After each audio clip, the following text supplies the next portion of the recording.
إن الحمد لله نحمده ونستعين به ونستغفره ونعوذ بالله من شرور أنفسنا ومن سيئات أعمالنا. من يهده الله فهو المهتدي ومن يضلل فلا هادي له.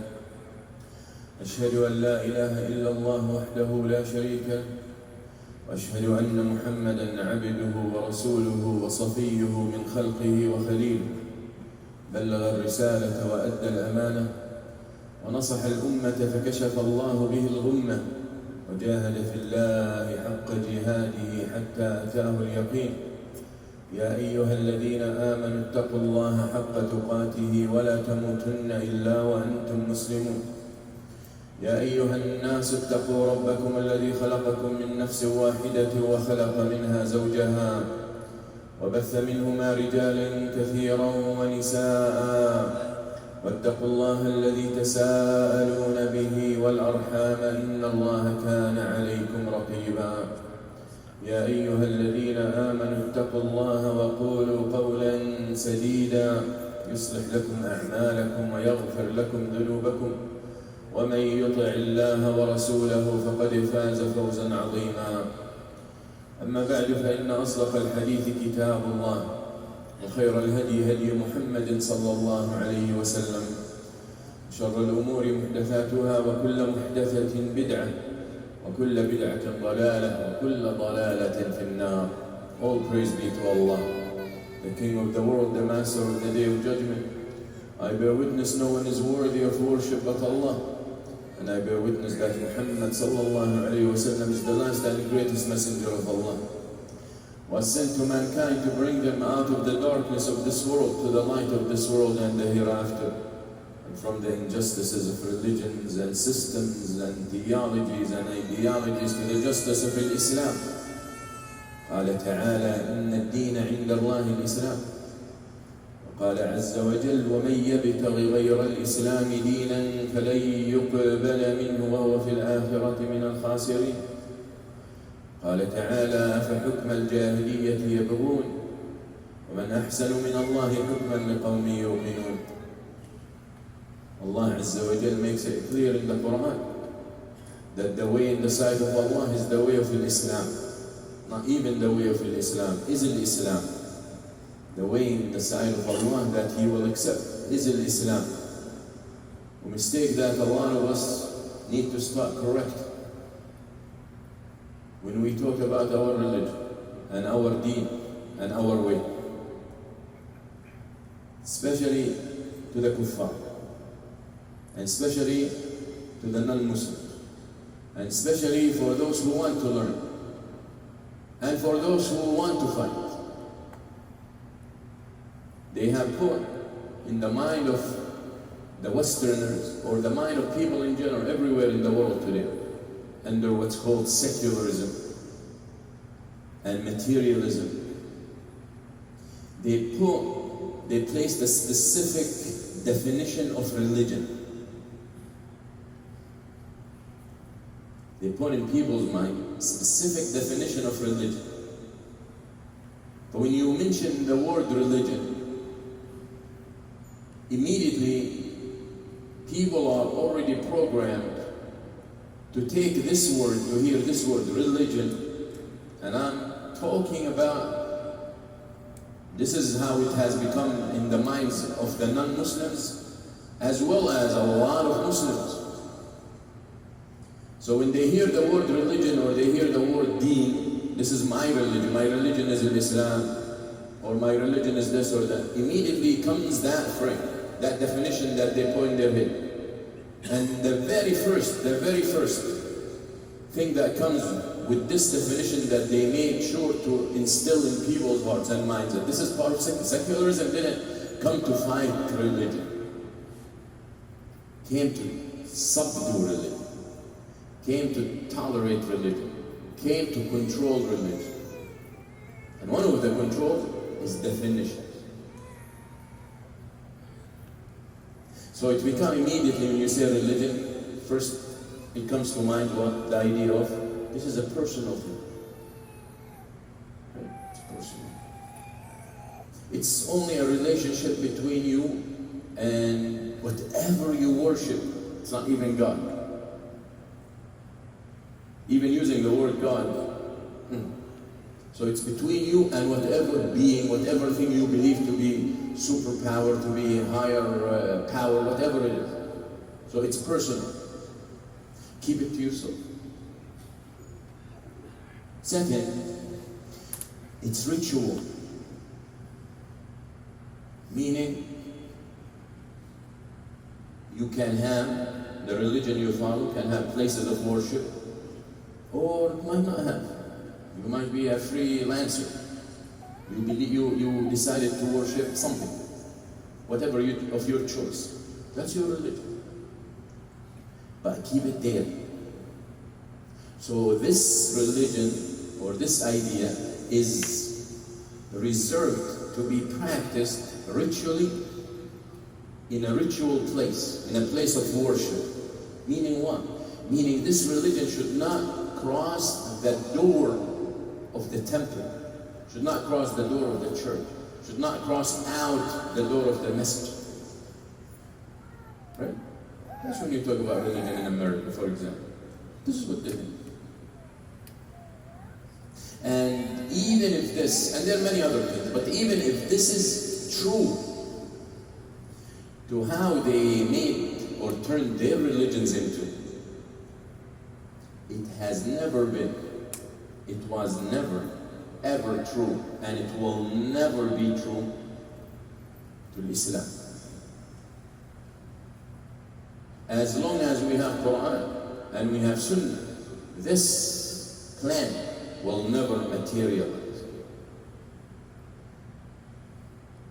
So now when you start talking about your religion, when you start talking about your faith, when you talk about Islam, don't talk about it with that sense, because that mindset might have even leak into your mind and your heart and your understanding. So when we say Islam is a way of life, then we need to understand what that means. So Islam, a way of life, that means that Islam governs every aspect of a Muslim's life. The Muslim doesn't have the right to choose where he wants to apply Islam and where he doesn't. Now him submitting and abiding 100%, that's a different story. Well, Islam addresses this issue.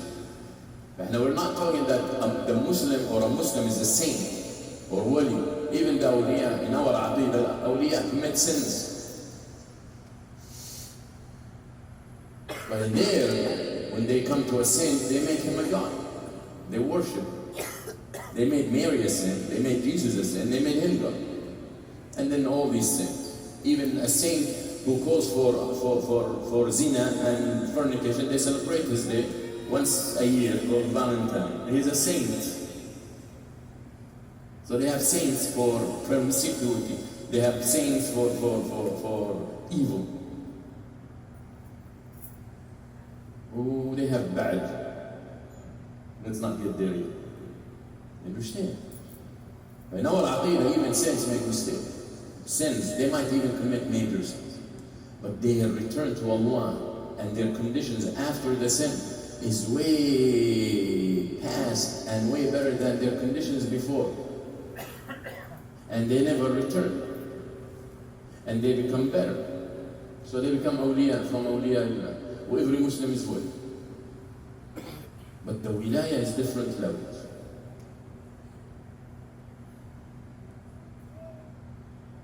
So we're not talking about that a Muslim will abide 100% by what he's supposed to do. Now we all have shortcomings, we all mistakes, we all sins. قال النبي صلى الله عليه وسلم كل ابن آدم خطاء وخير الخطائين التوابون. All the sons of Adam are sinners, and the best of sinners those who repent. Now you come to their ideology, all sons of Adam are sinners before they're born, because their father already committed a sin. So everybody is responsible for one person's sin, that's Adam's sin, or Adam and Hawa. And not only that, but he cannot kill the only son who supposedly not sinned for their sins. Now you tell me how that makes sense. You tell me where justice is in that. So the Muslim needs to understand, needs to propagate, and he needs to believe that before. Because there is no point to propagate or invite to something that you don't believe in or you don't have conviction. You might believe, but you don't have conviction. We need to pass the state of belief to the stage of al-yaqeen. And that's when things start changing. That you have to have certainty. You have to have yaqeen in your conviction, in your faith, before your propagation for it and inviting others to it becomes efficient. But it makes no sense to be a bridge that will be thrown in hellfire after people pass over it to paradise. اللهم لا تجعلنا جسرا يعبر عليه إلى الجنة ثم يهوى به في النار. That's dua. Oh Allah, do not make us a bridge where people will pass over to paradise, to Jannah, and then it will be thrown in the hellfire. And there are many reasons for that. And one of them is that you invite people to what you don't practice. But at the same time, that should not be a hindrance or a reason for you to abandon inviting people to what you don't practice. See how that works? يقول النبي صلى الله عليه وسلم يؤتى بالرجل يوم القيامة فيلقى في النار فتندلق أقتاب بطنه فيدور بها كما يدور الحمار في الرحى فيجتمع إليه أهل النار فيقولون يا فلان ألم تكن تأمر بالمعروف وتنهى عن المنكر فيقول كنت آمر بالمعروف ولا آتيه وأنهى عن المنكر وآتيه. لا حول ولا قوة. The Prophet ﷺ said that a person will be thrown in hellfire and he will be dragging his intestines behind him as he is walking around in punishment. So the people of the hellfire will gather around him. They will identify him. They will know him. They look at him and they say, weren't you the person who used to tell us to do good and stay away from wrong, from bad?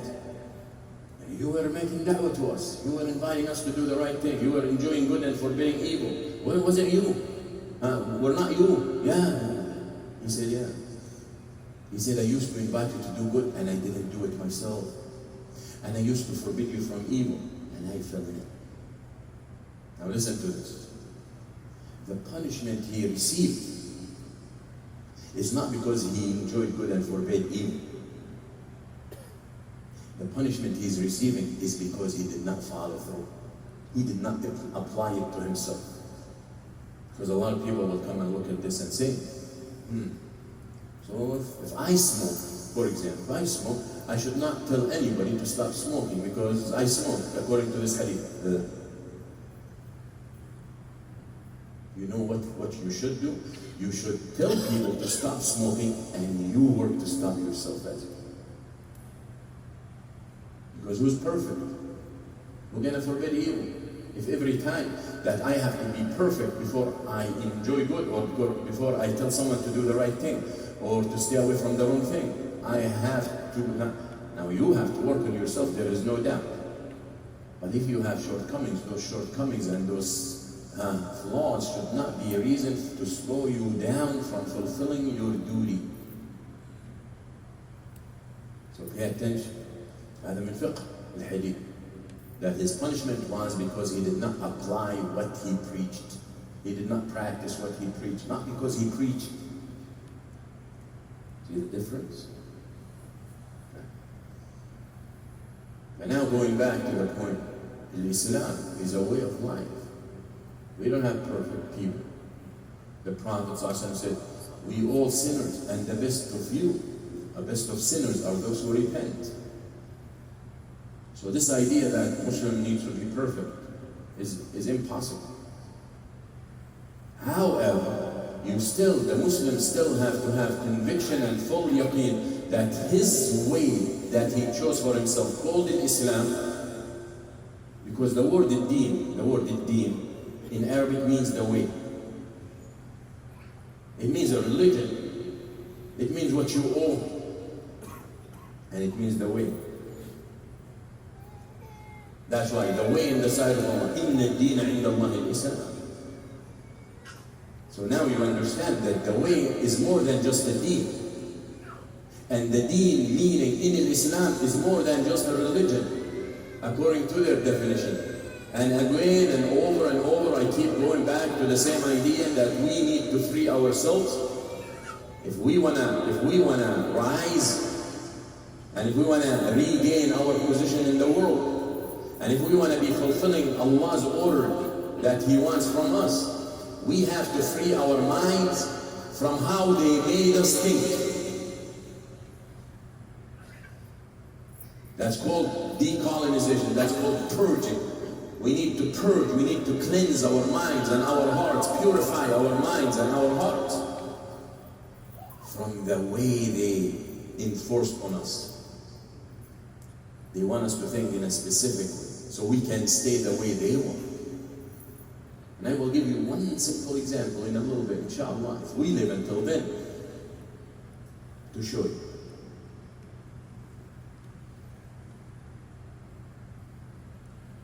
How? So when we talk about our deen, when we talk about Islam, it's every aspect of life. It's in the rituals, it's in the ibadat, it's in the masjid, it's in the temple, it's in the place of worship. And then, even if we're going to go with their definition that your faith and rituals should be limited to place of worship, to a masjid, we call it masjid, then I have bad news for them. قال النبي صلى الله عليه وسلم وجعلت لي الأرض مسجد. The whole earth was made for me a masjid. Right? So the masjid for a Muslim is everywhere. Because the masjid is a place where you make sujood. It's where you submit. If you don't have access to a mosque, translate to a mosque, you don't pray. And it's time to pray. And you cannot get to a mosque before the next time of prayer. You pray. If you're on the highway, you pray. If you're in the mall, you pray. If you're at work, you pray. If you're in the sky, you pray. If you're in a plane, you pray. If you happen to be an astronaut, you still have to pray. The whole world is made for me a masjid. Bad news for them, isn't it?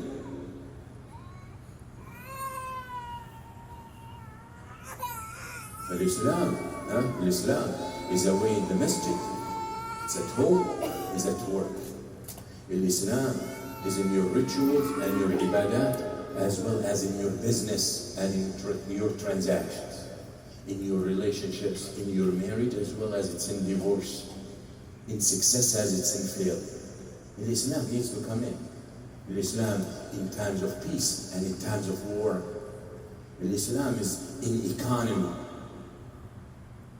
and in social life, and in politics, and in military, and in industry, and in every aspect. That's the definition of Islam, according to Islam. Their definition for religion is rituals and do worship whatever you want to worship. So we need to get over that. We have Islam in every aspect. You have Islam in inheritance, laws. You have Islam in civil courts. You have Islam in criminal system. In every aspect, Islam must be ruling. Now that's in the life of a Muslim. That's in a state that has took upon itself to implement the religion of Allah, the way of Allah. Me saying that doesn't mean I have the power that I can implement it in Florida courts. As you have seen, I'm sure you noticed the laws that they just sent to the governors to sign. Anti-Sharia laws or whatever. They will not allow, this bill will not allow the exercise of any Sharia laws in Florida courts. Dude, where is Sharia law in Florida courts anyway? But seriously, what are these people talking about? They are against implementing any. They are so coward, they have to point out only Islam because we are losers. Because we are weak. Even their bill doesn't talk about Sharia. The bill talks about religions, whatever. That this statement, those are the religious people who are controlling the state. Those are the Christian people. And then they tell you we're against any ideology. This country is secular country. It's like oxymorons, like at its best. So they want to pass bills to fight any theology or any ideology or any religion into their legal system, into their schools, into the schools that they fund. This is how they always threaten you. We're going to pull away, or we're going to pull out our funds. We're going to do this. We're going to take away the money. You obsessed with money, and you're obsessed, and you chose, and you accepted to be a slave to them, so you compromise and you cave in. We have a school here, and we receive funding, and it's not from the state. Step-up funding is from corporates, just for everybody to know. It's regulated by the state, but it's through corporates. Corporates donate the money for step-up for people who don't want to go for private schools. Not because they're good at heart, but that's for their tax purposes. So it's not coming from taxpayer money, just to make it clear. But pull. Like they threaten us with it. Pull. Oh, but you will close down. Close. So we close. If we are not men enough, and if we don't care enough, that we should carry ourselves and our schools and our masjids and our Islamic institutions on our shoulders with our money, then we deserve to stay in the cave. We deserve to stay as coward as you can imagine. When you as a parent, you're not willing to spend money to send your kids to an Islamic environment-oriented school because you have different priorities, don't complain because you're a seller. Because you have no problem. I mean, how much they pay per student? On average, $6,000, $7,000. Well, guess what? Most people who choose. If this happens, God forbid, but if it happens, and they decide to pull their kids out and send them to public school because now they don't have to pay, guess what? Those same people at the end of the school year, they send their whole families overseas for the summer. And they spend way more money, way per person, than $7,000 that they would have saved as tuition for their son to protect his deen and his akhirah. But our priorities are screwed up. Our priorities are messed up.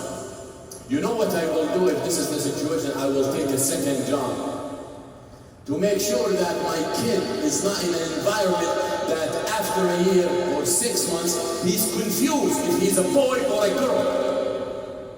And you know where that starts and where it will take him.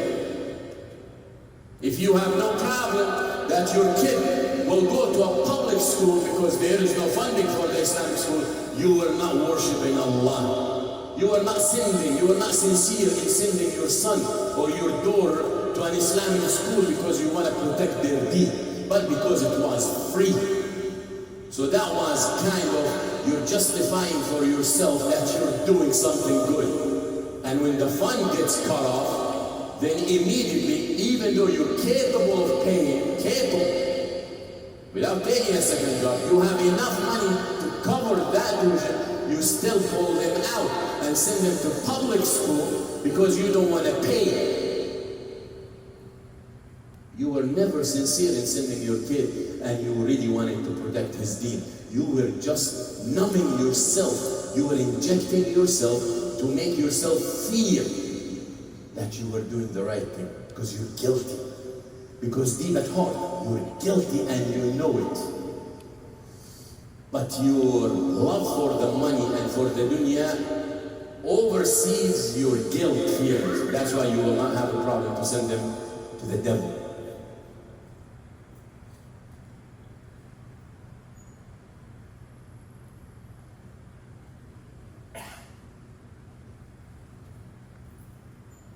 So they're going to threaten us with what they think that we are weak in front of. That is money. That's why when you look in our tradition, in the Quran and in the Sunnah, when it talks about money, it's always talking about money in a negative connotation. When your Prophet ﷺ puts the dunya and material, always advising you, put the dunya in your hand, put the dunya under your foot, put the dunya behind. But this world, this materialism, this might, do not let it control you. Then when they come to threaten you like this, you laugh and you smirk. Tick. Tick.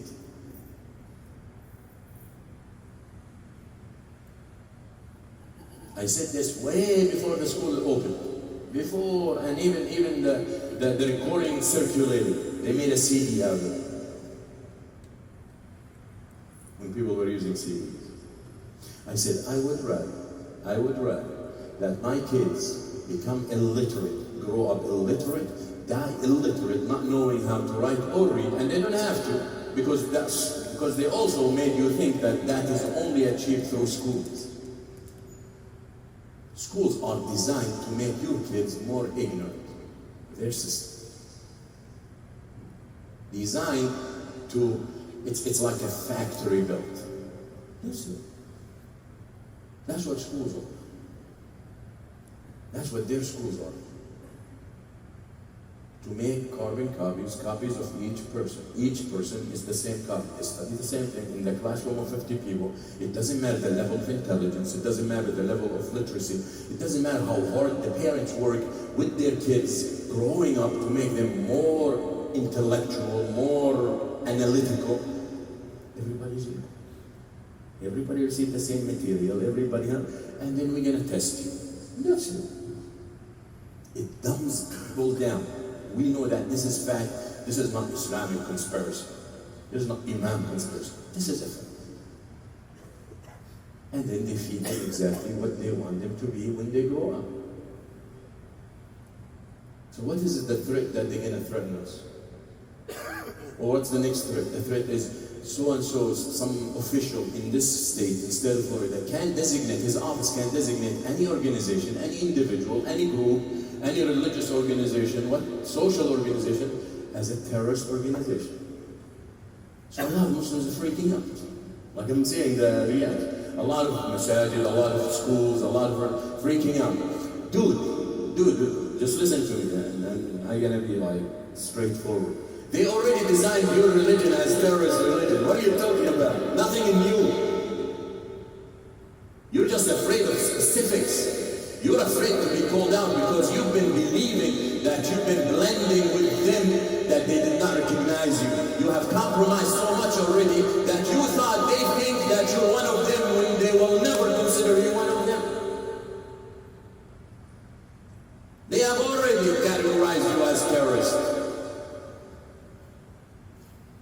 So what is it afraid of that they threaten you with?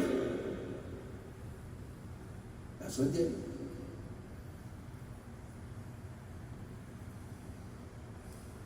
When you start seeing these things, and you start thinking, because we have to stop being react the same way every single time. Okay, the Florida are gonna pass this bill, we're gonna sue them, and then we see what happens. So forget about all that. They're gonna keep doing it, and you're gonna keep doing it. وتلك الأيام نداولها بين الناس, back and forth, back and forth. ولولا دفع الله الناس بعضهم ببعض, back and forth. That's fine. That's fine. We're going to use the legal channels, we're going to use to fight them back. That's all fine. My concern is not that. My concern is when you're going to free your mind of thinking exactly how they think. They already taught you, when someone tried to pass a bill like that against your faith, you sue them. That's exactly what you're doing. You're exactly implementing the way they made you think. You need to start thinking differently. So when they threaten you with money, you tell them, I don't need your money. When they threaten you with power, I don't need your support. When they threaten you with this, my dunya is my sijin anyway, my prison. The dunya sijin al-mu'min. When Nabi Sallallahu Alaihi Wasallam, when he told you, the dunya is the prison of the believer, who he was just playing around. He want to depress you. He wants you to walk in nafsa. He wants you to normalize it to yourself that you are in a prison. That this dunya is a prison. Aren't you allowed not to do a lot of things because your faith, because of your deen? This is haram and haram and haram and haram. And there are a lot of things you're obligated to do. You have to do this and this and this. This is exactly how life is in prison. So when you normalize it to yourself and habituate yourself all the time that you just live in a big prison called dunya, then they cannot scare you when they want to just downsize. When we just want to make your prison as small or a big. You should not be scared. Aslan, you should have been breastfed there. If you had parents who knew their purpose in life, their obligations toward their children, they should have breastfed you then. That your dunya is a prison. Son, daughter, Allah did not put us here for freedom from Him, but to be slaves to Him, but to be free from everything other than Him. But we didn't do that. As parents, we didn't do that. Actually, we did the reverse. We hardly remembered Allah when we raised our children, but we always drilled in their minds, education is a God. A good job is a God. Having a house is a God. Getting married is a God. Having great career is a God.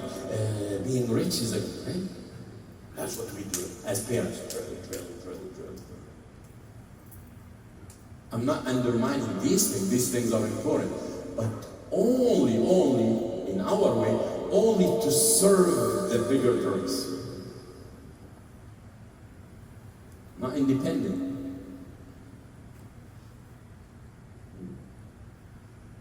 Parents should not be pushing education on their kids day and night. Education. And then when you ask them, why you want your kids to have why you want them to be educated? He tells you what, so they can have a job. So they can be independent. So they can make money. All that is fun. And then what? Like seriously, then what? They're gonna have a job and they're gonna have money. And first of all, just to refute your theory, not everybody who has a job is educated. You know what I'm saying? They're going to have a job and they're going to have a career and they can get married and they can buy their house and they can buy their cars and they can go vacation. For what reason? For what? This is life, like everybody else. That's where the problem is. That's why you're a slave to your job. That's why most people are slaves to their careers. That's why most people are slaves to their significant other. That's why there are people who are slaves to their kids. All he is in his life is how to provide for his kids. Even though his kids are losing their way, but he is so focused how to provide for them. Kids that are growing to kick him out just at the right time. That he is sacrificing his life. That's not Islam. That's their way. That's where we need to break off. That's where we need to split. That's when we start thinking different. When we start thinking differently, we start taking different measures, different actions, different choices. We make different choices in our lives. We take different directions. But we keep doing the same thing over and over. They keep doing the same thing over and over. And then we expect the outcome going to be different. It will never be different. They're going to continue to threaten us. We're going to continue to act weak. And it's a cycle. Keeps going. We might not have the power to challenge them at higher levels, but we have the power to change ourselves. And that starts by changing the way we think. And that starts by getting rid of the way they taught us to think. Because if Islam already provided you a way to thinking, but you don't want to listen. We don't want to listen. We don't want to try something. We're so used to the old. They're in charge. Nobody can deny it. But they will never be able to be in control of your heart or your mind unless you allow them. Unless you allow them. Muhammad sallallahu alaihi wasallam, first 13 years in Dawah, we all know the story, in Mecca. Freed the minds. And didn't stop there. The rest of his life was freeing the minds. But he saw it imperative that to start, I need to free their mind from the Jahiliyyah.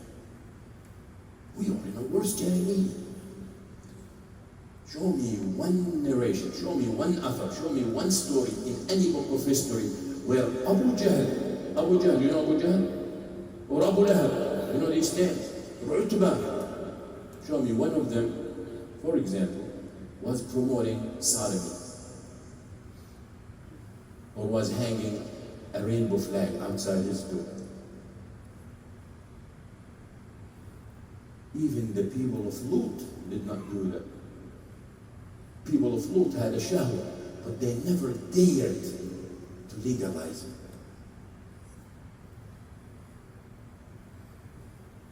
Jahiliyyah, we live in Jahiliyyah is darker than the first Jahiliyyah.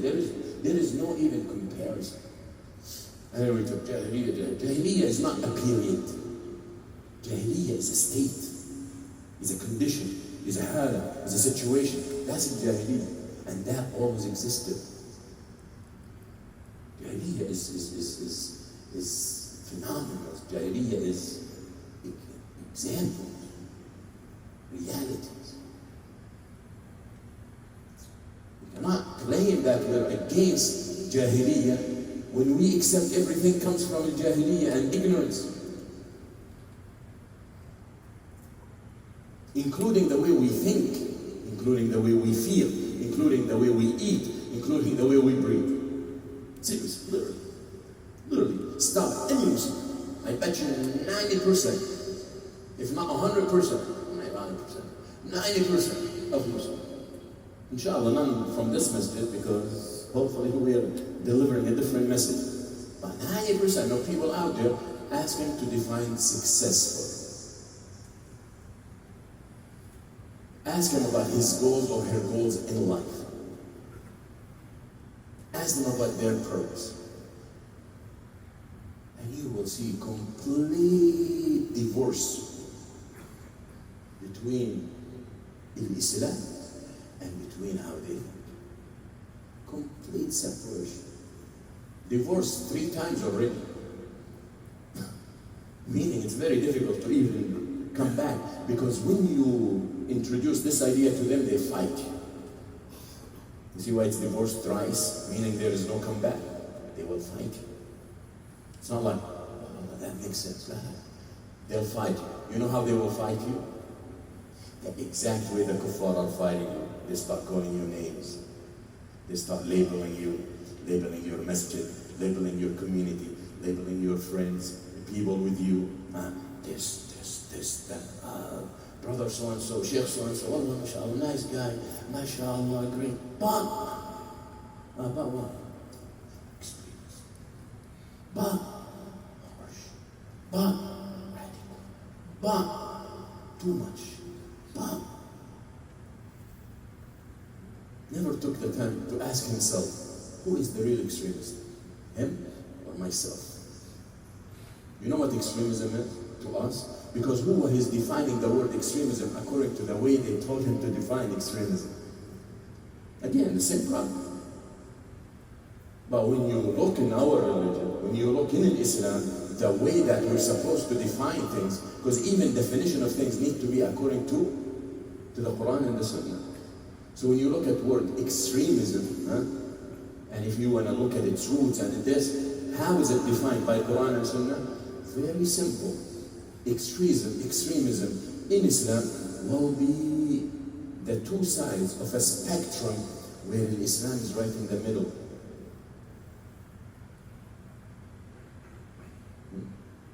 So Islam is in the middle. What Allah says, what His Messenger say in the middle.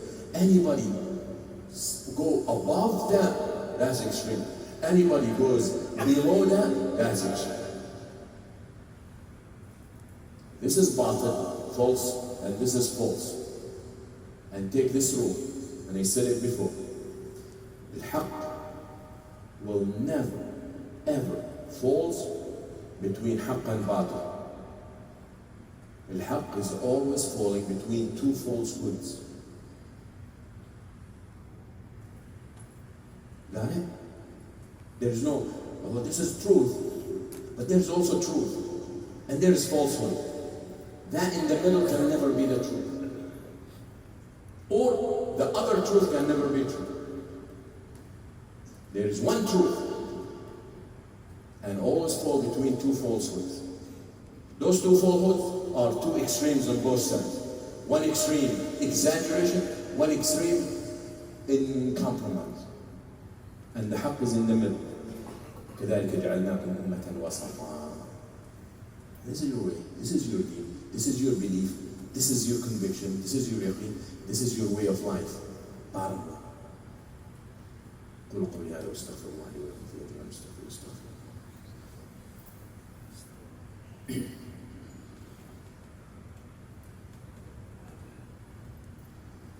الحمد لله الذي هدانا لهذا وما كنا لنهتدي لولا ان هدانا الله وصلي وسلم على خير هذا المبعوث رحمة للعباد محمد بن عبد الله صلى الله عليه وعلى آله وصحبه ومن والاه. عباد الله. عباد الله. If we want things to be back the way that they're supposed to be for us Muslims, we have to change. We have to change. We really have to take serious measures, changing ourselves, changing how we perceive the world. Dude, we got a lot of power. You know how weak you are when you get scared that they're threatening to pull fundings away from your organization and now you can't sleep? You know why you can't sleep? Because you depend on that for your livelihood, because you decided that I'm going to use that money for my livelihood. That's why you have a problem. Because your tawheed got issues. Because you forgot who's the Razzaq. Because you forgot who's in charge. Because your tawheed al-uluhiyya wal-rububiyya wal-asma wal-sifat got issues. فالرزاق Allah Azza wa Jal, you got problem with that. To know that Allah is the only one who controls everything that goes on in this universe, that's your rububiyyah, that's out of the way. And now you're willing to compromise your tawheed for them, and that's your uluhiyyah. Done. Done. When you have schools that in their graduations, Islamic schools, in their graduations, invite a Jewish mayor and they can instruct their students, nobody opens his mouth about Palestine and Gaza in the graduation. You got issues with your La ilaha illallah. أَيَبْتَغُونَ عِنْدَهُمُ الْعِزَّةِ. And I give you the news. Allah defined people like that as munafiqeen. الذين يتخذون الكافرين أولياء من دون المؤمنين. Why? قال أيبتغون عندهم العزة. Those who take the kuffar awliya over the believers. Why? Because they want honor from them. When a Muslim thinks that by associating himself with a kafir gives him honor, هذا munafiq. You know why he's munafiq? You know why he's munafiq? Because he chose something above Allah to get honor through. And that's the kafir, the enemy of Allah. And the least you see about him, munafiq, hypocrite. Allah Azza wa Jal, when he talks about the munafiqeen in Surah Al-Tawbah, Surah Al-Nisa, Allah is not, for the most part, he's not talking about munafiq who just trying to show off. He's talking about the munafiq, munafiq kafir, kufr. هذا منافق, يعني منافق in عقيدة, in conviction. هذا not Muslim. Let's make clear, because munafiqeen are two types. There's munafiq, because he's weak, he's this, he wants to benefit from you, but he has conviction in his heart that Islam is the truth. And there's munafiq who just pretend to be Muslim, but he in his heart, everything is against us. هذا not Muslim. Abdullah ibn Ubay ibn Salul, هذا kafir. And he used to pray right behind the Prophet ﷺ. And he used to give khutbah on the minbar of the Prophet. Al-Kafir, Munafiq. Because he pretended to be Muslim, but in his heart, he hated Islam. So be careful. But the future is for this deen, regardless, with you or without you. All we do, all this talks and all this anger and all this speech, هذا تحصيل حاصل يعني. This is already done. The outcome is already done. We're just doing this, hoping to save ourselves and to open some minds to be part of the success. That's it. But the success happening. It's all.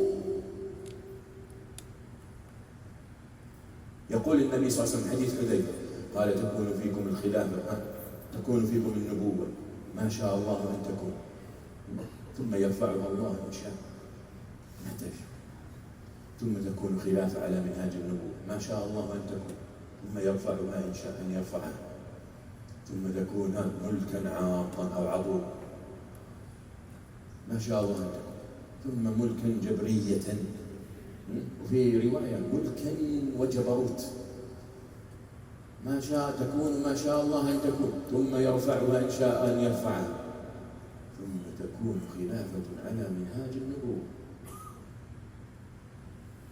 ما شاء الله أن تكون. هذا ما يعني أمر خلص مقدر. It's already destined. It's going to happen. I believe in it just like I believe I exist. Nabi Sallallahu Alaihi Wasallam said the prophethood, period of prophethood, will be here. You will be ruling you as long as Allah wants. Then He will take it over. Then it will be khilafah. On the way of the Prophet, as long as Allah wants. Then He will take it over. Then it will be kingship, mulk, adu, mulk that includes oppression and injustice. As long as Allah wants, then He will take it over.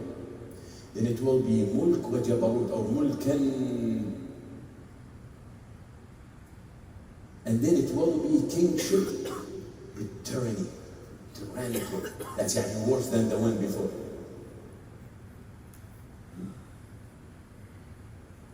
As long as Allah wants, then He will take it over. Then it will be khilafah back on the footsteps of the Prophet. Who said that? الذي لا ينطق عن الهوى, the one who does not speak out of his own caprice. Muhammad sallallahu alaihi wasallam, the one who receives revelation. He didn't know that ghaib. He was sharing what Allah taught him. So be set that the khilafah is coming. Now here's the problem. As long as you stay with the colonized mind that they taught you and they inflict on you, you will always be scared of the idea called khilafah. So you know who's the number one enemy of this idea? Are the Muslims. The colonized Muslims. The colonized Muslims. They're the ones who are scared. You want to prove? Just talk tonight to people, to your friends or to your buddies about khilafah. See what their reaction. The Muslims. See it. See it. And what they will be uttering, what comes out of what they will be spitting out, is exactly what the kuffar had taught them to spit out. Now listen to this. Just going to give you a snip of what the khilafah could mean for the Muslims, if you care. Listen. Iran, now with the war that's happened, we cannot ignore the elephant in the house, in the room, right? We know the war going on. And honestly, Iran is doing a good job. It surprised them. Iran is compared power-wise, military-wise, advance-wise, technological-wise, there is no comparison between Iran and America and Israel. Don't you agree? I mean, these people have been under sanctions for 20 years. Well, they're fighting back, right? Look how they flip the conditions of the whole world. Now Iran, with the first target on Saturday, last Saturday, and killing Khamenei and killing 40 generals, 40 important figures, they could have surrendered, right? We're sorry. But they didn't.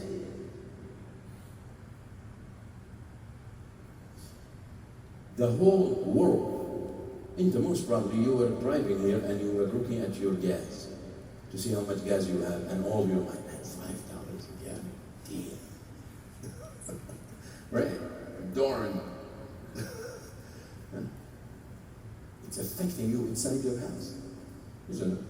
It's affecting the whole world. Iran controls one side of, I'm sure, something you've been hearing all the time now, the Strait of Hormuz, right? One side. Because the great Arab Gulf kings control the other side. Controls only one side of the Strait of Hormuz. And look what they've done to the world. Right? Now someone will say, well, they can nuke Iran. Yeah, they can. Anything these devil people will do, evil people will do anything. But that's not the issue. The issue until this point, they control one side of the Strait of Hormuz, and look what they've done to the world.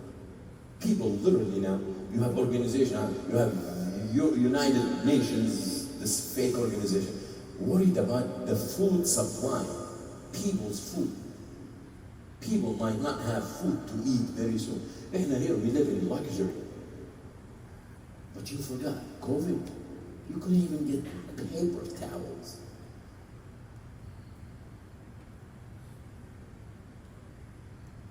There are a lot of people, so don't be fooled that there are a lot of Costco's and Publix around. Dude, that food can run out in no time. There are a lot of people, and obese people. We love to eat. We eat so much because it's time to eat. It's lunch because it's 12. It's not because you're hungry, but because it's 12. Even though you just had a brunch at 11:30. So really they're worried about food supplies to the world, that the world can starve. That's by controlling one side of the strait. Now, just imagine this Khilafah comes. And I'm not talking about all Muslims, just imagine. And it's free. Imagine the Gulf countries, the peninsula, Arabia, unite with the Levant, the Sham, Syria, Jordan, Iraq, Syria, Jordan, Lebanon, with Palestine, and then Egypt, and then North Africa. That's it. Let's add Turkey. Just this. Just imagine. They will control every strait in the world.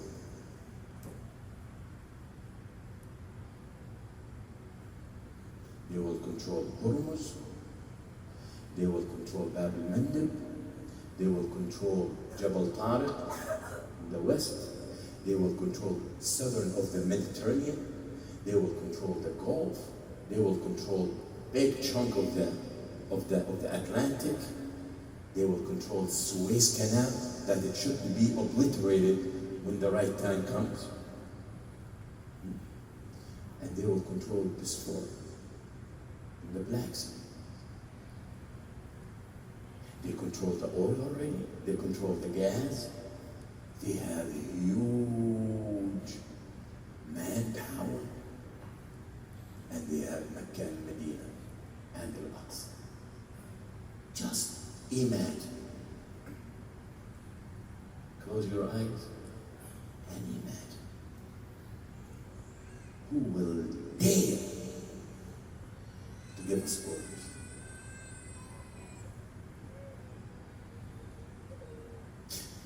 add to it Iran,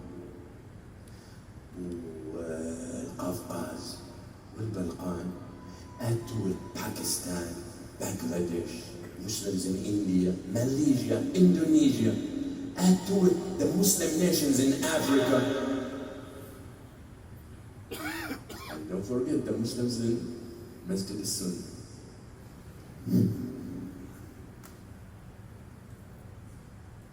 Where is America? Forget about it. Where is Israel in all this? Israel will look like a thorn in the elephant's foot.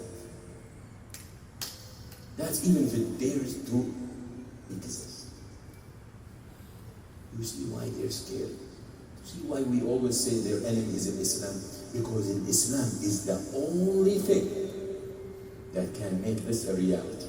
Because it has done it, and it will do it. You understand why Islam is their enemy? Because it will take away all their dreams. And with ex-slavery, just to finish, Islam never ever wanted this much power for the sake of power, but for the sake of civility, of prosperity, of freedom, of justice, of La ilaha illallah, of Tawheed, of people worshipping the right God.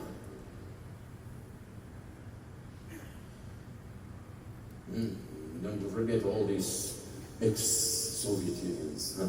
Just nobody gets upset. We got half of them here anyway. Huh? Just imagine the power. And you need all of those to come together. Just the first one, I gave you the first scenarios. So you know what our problem is? The traitors. Khawana. That's our problem. Because we can come back to the deen of Allah, and we're coming back to the deen of Allah, and the deen of Allah is still beating. And the deen of Allah is still growing and rising. But our problem for the last 100 years, it's been the traitors that they implanted to rule us. Those are the only ones who are coming in the way. أسأل الله عز وجل أن يمزقهم شرهم ومزقهم. I ask Allah to exterminate them one after another and bring this ummah back to where it should be. Because that will save the world. That's what will save the world. Not opening the Strait of Hormuz. اللهم أعز الإسلام والمسلمين. اللهم أذل الشرك والمشركين. اللهم انصر إخواننا المستضعفين في مشارق الأرض ومغاربها يا رب العالمين. اللهم ردنا إلى دينك ردا جميلا. اللهم اجعل الحياة زيادة لنا في كل خير. اللهم اجعل الموت راحة لنا من كل شر. اللهم أرنا الحق حقا وارزقنا اتباعه، وأرنا الباطل باطلا وارزقنا اجتنابه. اللهم انصر المسلمين في مشارق الأرض ومغاربها يا رب العالمين. اللهم انصرهم في فلسطين، اللهم انصرهم في ميانمار، اللهم انصرهم في اليمن وفي كل مكان يرفع فيه اسمك يا رب العالمين. اللهم انصر المسلمين الموحدين في إيران وفي لبنان وفي كل مكان يضطهد فيه دينك وأتباعك يا رب العالمين. اللهم أرنا الحق حقا وارزقنا اتباعه، وأرنا الباطل باطلا وارزقنا اجتنابه. اللهم ردنا إلى دينك ردا جميلا. اللهم من أرادنا وأراد ديننا بخير فيسره لكل خير، ومن أرادنا وأراد ديننا بشر فخذه أخذ عزيز مقتدر. اللهم انصرنا ولا تنصر علينا، اللهم امكر لنا ولا تمكر علينا، اللهم امكر لنا ولا تمكر علينا، اللهم اهدنا ويسر الهدى إلينا. اللهم صل وسلم على نبيك محمد وعلى آله وصحبه أجمعين، وقوموا إلى صلاتكم.